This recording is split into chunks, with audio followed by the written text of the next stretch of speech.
Bonsoir, c'est Coquelicot avec vous pour un tirage de cartes. Alors un petit peu différemment de ce que je fais d'habitude. Aujourd'hui je vais faire un tirage de cartes mais que je ne vais pas mettre en ligne aujourd'hui. Je vais vous expliquer pourquoi. Alors on est le dimanche 27 octobre. Ok. Et je mettrai ce tirage en ligne à partir du 4 novembre. Pourquoi? Parce que c'est un tirage sur comment dire,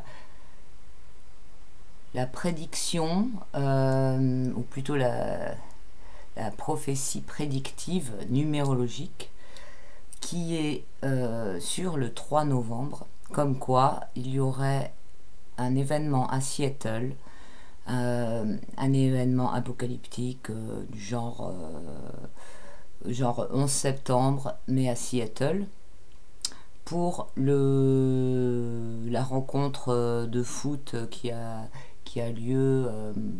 Alors je sais pas quelle équipe c'est, mais il y a une énorme rencontre sportive. Et ce qui est visé, c'est donc l'observatoire de Seattle. Vous savez, ce bâtiment qui est en forme d'aiguille. The Needle of Seattle.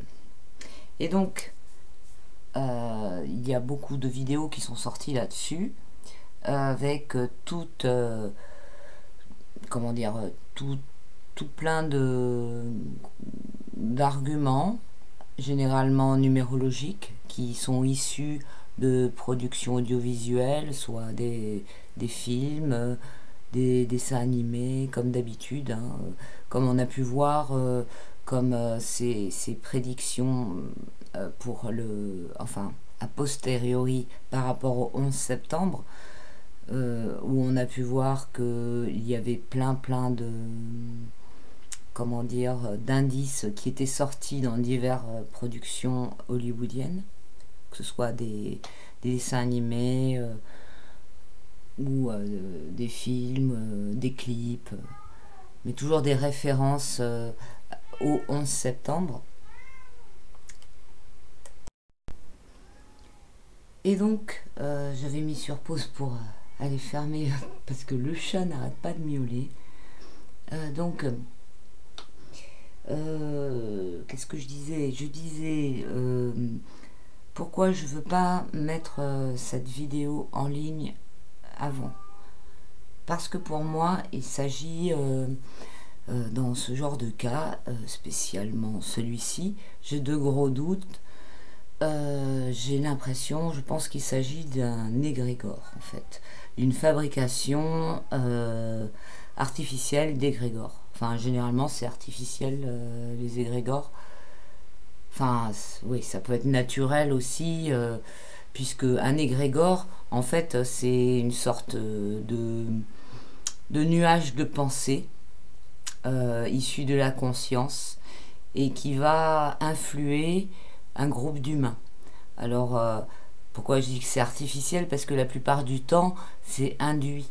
Et notre société fonctionne énormément avec la fabrication d'égrégores pour la manipulation des populations.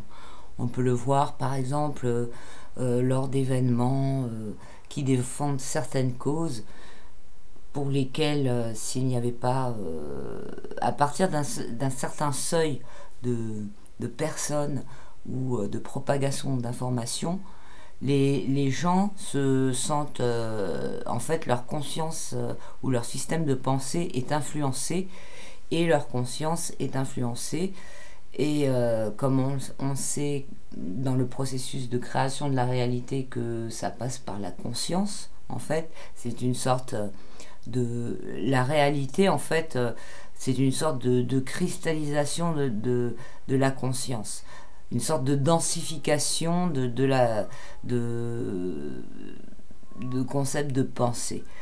Et à partir du moment où on sait donc que la réalité se fabrique comme ça, et pour ça je vous montrerai une expérience dont je vous ai parlé tout à l'heure, parce que c'est tout à l'heure que j'ai fait l'expérience du sel pour vous montrer comment déceler s'il y a une entité dans votre lieu d'habitation. Oh, la chatte là, elle me fatigue, elle arrête pas de miauler. Et donc ça me déconcentre en fait. Je sais pas si vous l'entendez. Attendez, je vais le mettre ailleurs. Il existe donc des expériences très tangibles qui montrent comment la conscience influence la réalité. Et à partir de ce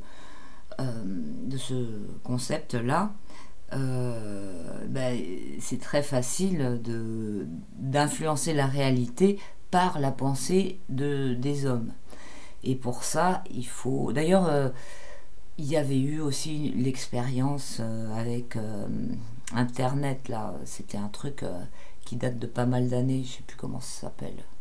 Bon, bref, je sais plus, un truc de prédiction par rapport aux recherches des gens sur Internet. Donc là, c'est à peu près pareil. Hein. C'est comment dire, la conscience humaine si elle se focalise sur un événement,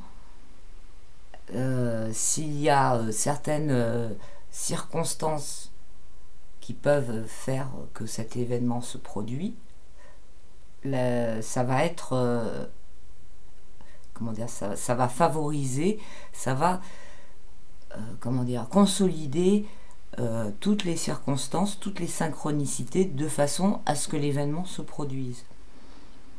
Donc, à partir du moment où on met dans la tête des gens la graine d'une idée, donc par exemple une catastrophe qui peut se passer quelque part, en plus ils donnent l'heure, c'est 13h05 le 3 novembre à Seattle, s'il y a un paquet d'humains qui se concentrent sur cet événement-là en envoyant de la peur, parce que quand on entend une info comme ça, forcément, c'est pas des hautes vibrations qui vont nous envahir, c'est plutôt de la peur, enfin des vibrations négatives, donc des vibrations qui contiennent l'énergie qui va fabriquer un événement négatif. Alors, le fait d'en parler, que ce soit en bien ou en mal, le fait d'en parler avant, c'est concentrer, comment dire, ah zut, je trouve pas bien mes mots aujourd'hui, là, ce soir. C'est pas concentrer le mot que je veux dire, c'est... Ah zut. C'est quoi ce mot?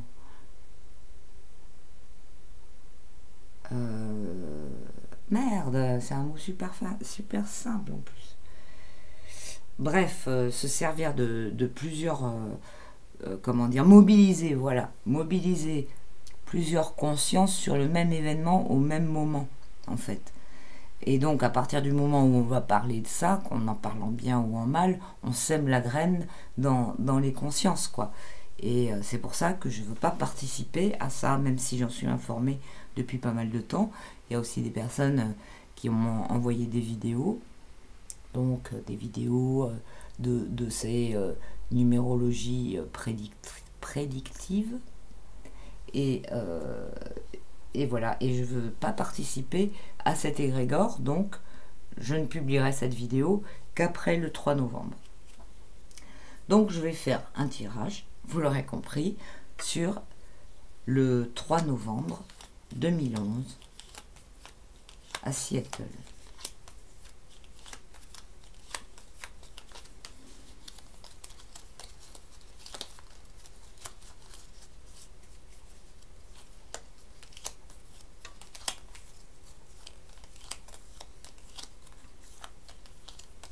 Novembre. J'ai dit 2011. J'ai dit 2011, hein. Pas 2011. 2019. 3 novembre 2019 à Seattle.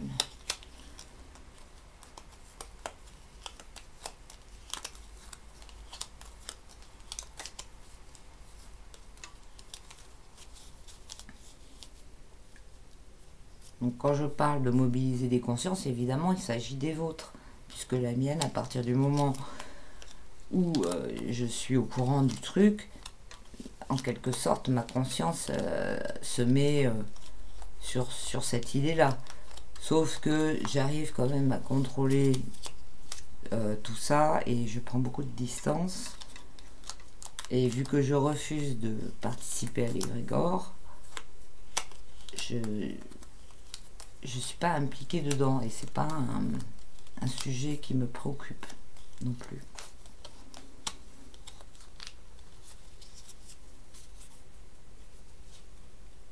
Donc le 3 novembre 2019 à Seattle.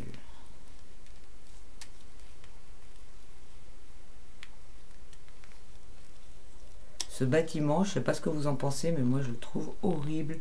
J'ai toujours trouvé que ça ressemblait à justement à une aiguille, mais une aiguille de magie noire. Vous savez, pour des poupées d'Agide, là, pour faire de la magie noire. Alors, comme on sait qu'ils sont vachement dans l'occulte et tout ça, ce truc-là, il y a des possibilités. Hein. Je n'exclus pas du tout, mais et je sais qu'ils se servent énormément des consciences des gens. Et je sais aussi qu'il y a des chaînes YouTube qui sont faites exprès pour fabriquer des égrégores. Des chaînes qui ne parlent que de catastrophes, que de trucs horribles. Je dirais pas de nom parce que j'ai pas envie de vous envoyer dessus.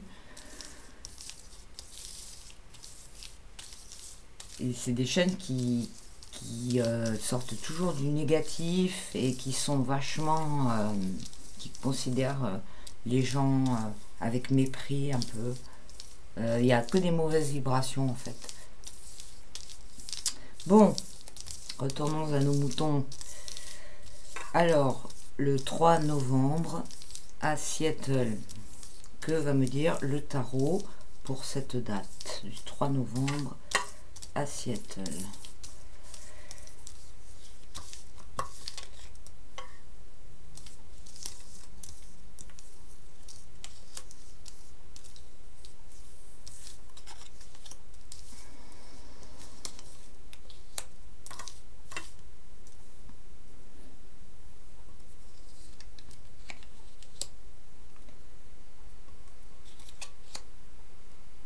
Oh, beaucoup de cartes à l'envers déjà. Bon, des très mauvaises énergies. Alors, ça c'est assez intéressant. Alors, voyons. Voilà ce que nous avons pour le 3 novembre à Seattle, aux États-Unis. Donc, on a le chariot à l'envers, en haut. Alors, le chariot à l'envers, c'est assez intéressant parce que le chariot, ça peut être une machine de guerre, c'est quelque chose qui fonce. Alors, quand il est à l'envers, soit il est bloqué, soit il fonce vers quelque chose de super négatif. Donc, voilà, c'est assez préoccupant déjà qu'on ait cette carte. Je vais vous dire, hein, tout ça là, c'est quand même un jeu vachement dur. Hein. La roue de fortune à l'envers, à gauche. Alors là, il y a donc un emballement négatif.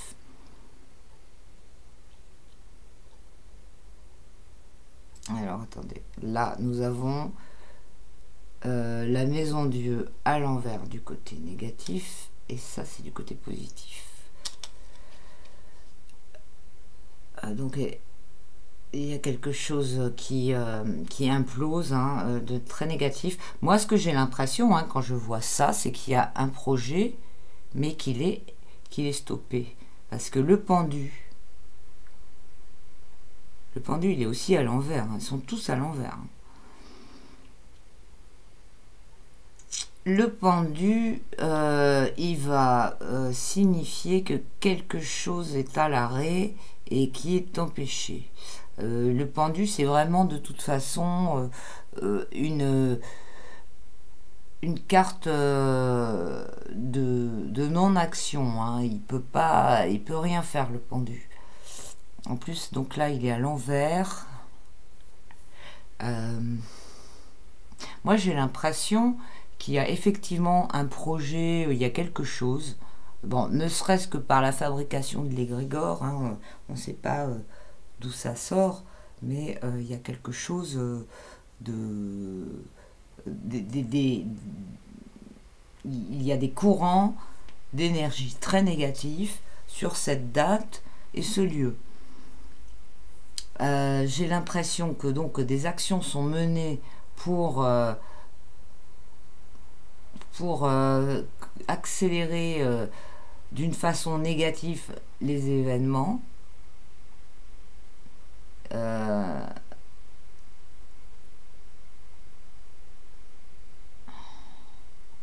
Et ça, c'est l'accélération négative. Hein. Mais ça vient du côté positif. C'est ça qui me dérange. Et là, on a du côté négatif la maison Dieu à l'envers. Donc, une implosion. C'est pas une explosion, c'est une implosion. C'est comme si le projet périclitait et qu'on est... Il y a une sorte de blocage, quoi, d'arrêt.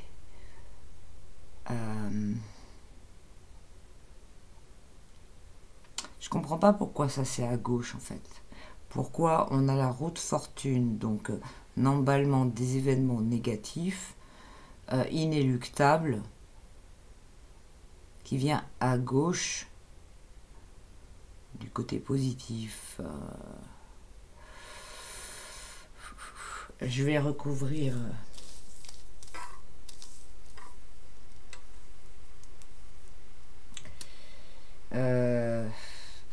je vais recouvrir le pendu déjà. Alors je le mets comment celle-là? Je vais le mettre comme ça. On n'a pas le diable encore qui est sorti. L'empereur, donc c'est bien ça. Il y a quelque chose, ça va être arrêté, ça va être évité. Hein, ça va être évité. Et ça, à gauche, je vais recouvrir aussi. Le soleil, d'accord, donc voilà, la lumière va être mise sur les machinations ou les choses qui ont été mises en place pour faire une catastrophe. Je vais aussi recouvrir là. Et l'ermite. Bon, là, j'ai recouvert qu'avec des cartes droites. Hein. Donc, les événements vont être contrés. Hein. Les événements vont être contrés. Ça va être empêché. Hein. Voilà, c'est pour ça qu'il y a un blocage. En fait, s'il y a eu vraiment des choses qui ont été mises en place pour faire un attentat ou faire un drame là-bas, ça va être empêché. Les manipulations, elles vont être mises à jour, ce qui va créer en fait le truc, ça va imploser, ça va se casser la gueule, c'est le système même d'attaque qui va s'effondrer sur lui-même. Hein. Et donc là, avec l'ermite qui vient par-dessus, donc là, c'est... Enfin, je pense que les mensonges et tout ça sont rétablis.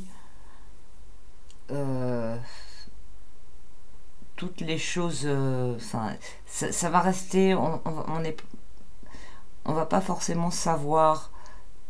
On va se rendre compte, peut-être qu'il y aura des nouvelles au niveau de l'empêchement d'un attentat ou quoi que ce soit, ou d'un événement négatif, puisque le soleil, hein, c'est la mise en lumière, mais en même temps, il y aura une partie qui va pas être dite, hein, qui va concerner quelque chose de spirituel.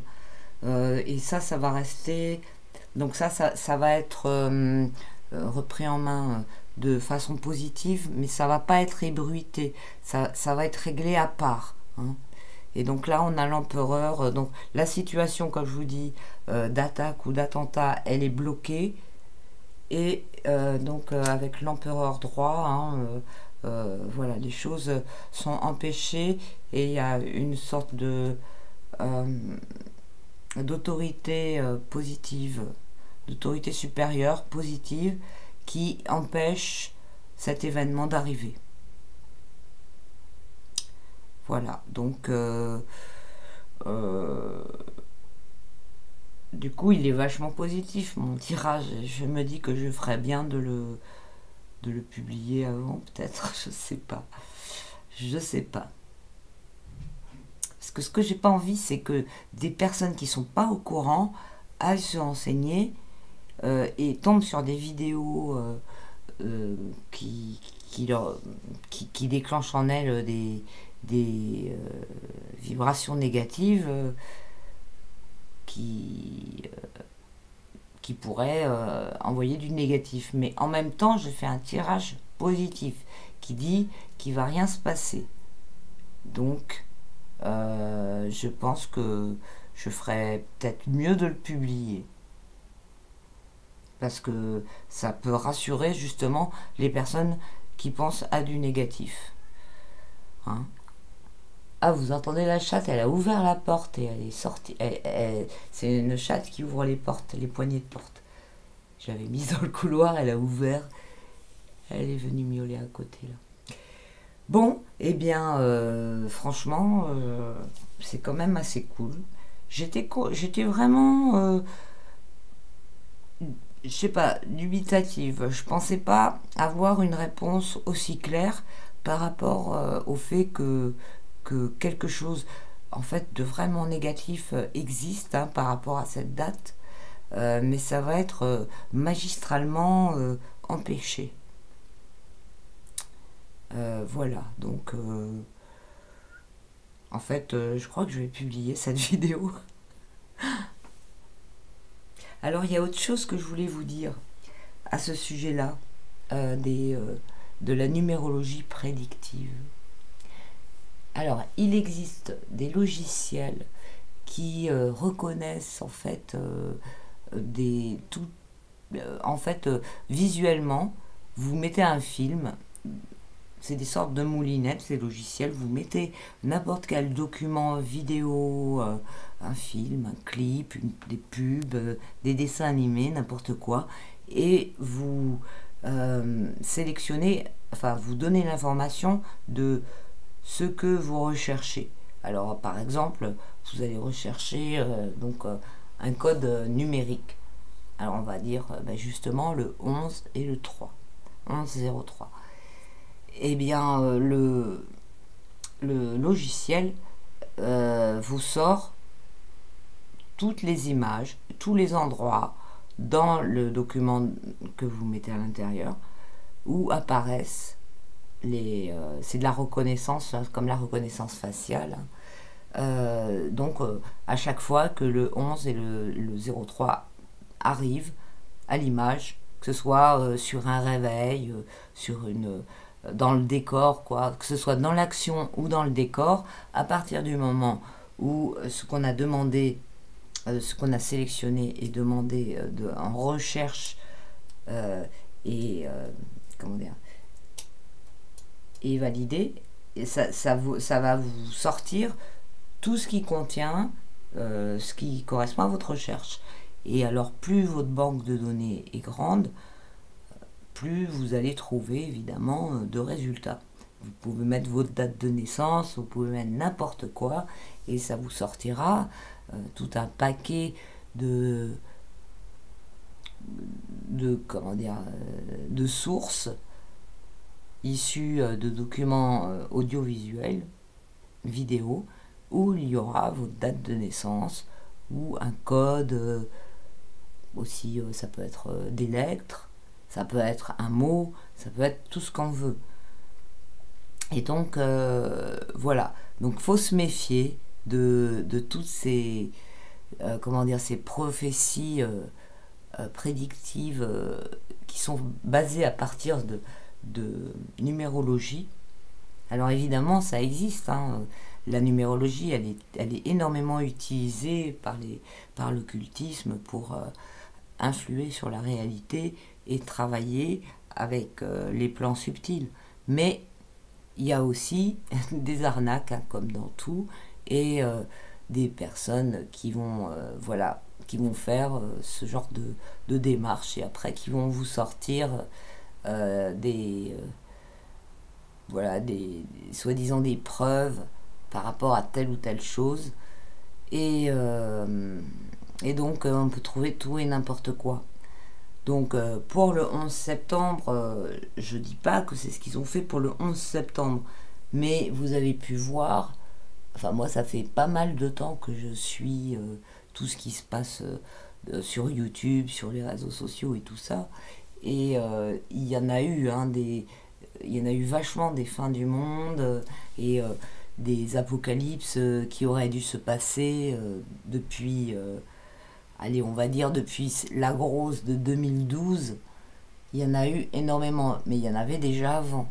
Et il y a eu beaucoup de chaînes qui sont spécialisées dans ce genre de trucs et qui ont sorti des vidéos comme quoi à telle date ça allait être la fin du monde, et ils appuyaient ça avec comment dire, du matériel de prédiction de prédiction faites à base de documents comme ça et des numéros qu'ils avaient sortis de production vidéo. Donc voilà. Alors il s'est rien passé. Hein. On a vu que il n'y a pas eu la fin du monde encore. Mais voilà. Tout ça c'est surtout. Je pense que c'est à partir du 11 septembre où là il y a vraiment eu comment dire, un travail numérologique qui a été fait en magie noire et enfin voilà, c'est pas par hasard ces chiffres là, mais par rapport enfin les autres dates qui sont sorties soi-disant de fin du monde qui étaient appuyées par des documents comme ça, c'était en fait du comment dire du de l'imitation en fait, de faire des faux, inventer des choses à partir de quelque chose qui s'est vraiment passé. Donc faites attention, et puis faites attention aux égrégores. Voilà, de pas d'être conscient. Déjà à partir du moment où on est conscient et qu'on reconnaît les égrégores, on ne donne plus notre énergie, puisque notre conscience, à partir du moment où notre conscience prend conscience de quelque chose, ça coupe comment dire, le processus de participation à quelque chose qu'on ne veut pas, quoi. Hein, que ce soit même l'influence, par exemple, de certaines choses comme des ondes de forme ou des choses comme ça. À partir du moment où on le sait et qu'on refuse, le processus fonctionne beaucoup moins bien. De la même façon qu'il fonctionne beaucoup mieux à partir du moment où on donne notre consentement dans quelque chose. Et encore plus si on donne de l'amour en même temps. Alors là, ça booste à fond pour faire fonctionner la réalisation de quelque chose qui passe de l'invisible, enfin du plan subtil au plan dense de la réalité. Voilà, bon, c'était donc un tirage sur la date du 11 novembre 2019 sur la ville de Seattle aux États-Unis par rapport à la catastrophe annoncée. Merci de m'avoir suivi. Je vous dis à bientôt pour une prochaine vidéo. N'hésitez pas à vous abonner, comme ça vous serez notifié des prochains tirages, des tirages en direct, etc. Et si vous souhaitez me soutenir, il y a un petit lien PayPal dans le descriptif de la vidéo et je vous en serai très reconnaissante. J'en profite pour remercier les personnes qui me font des dons et vraiment c'est vraiment super gentil et ça m'aide beaucoup étant donné que je ne monétise pas ma chaîne. Voilà, je vous embrasse tous et je vous dis à bientôt.